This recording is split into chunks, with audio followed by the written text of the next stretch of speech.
The Apple Watch Series 10 is finally here, redesigned, reimagined, and packed with surprises. Design and display. First off, the design. Apple has finally refreshed the iconic look after nearly a decade.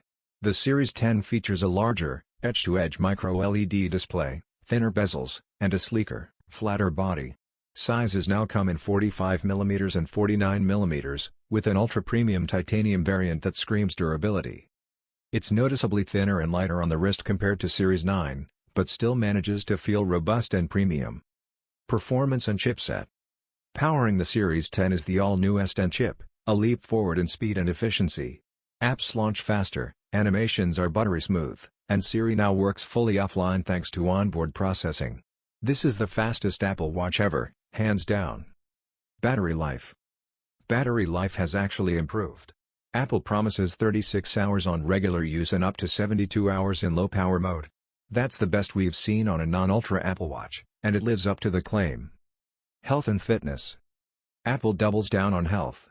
The Series 10 introduces a new blood pressure sensor, a first for Apple, and it works seamlessly. It also adds early signs of sleep apnea detection and improved menstrual health tracking. Overall, if you're on a Series 7 or earlier, it's a massive upgrade. Even Series 8 or 9 users will notice a jump in performance and features. Thank you so much.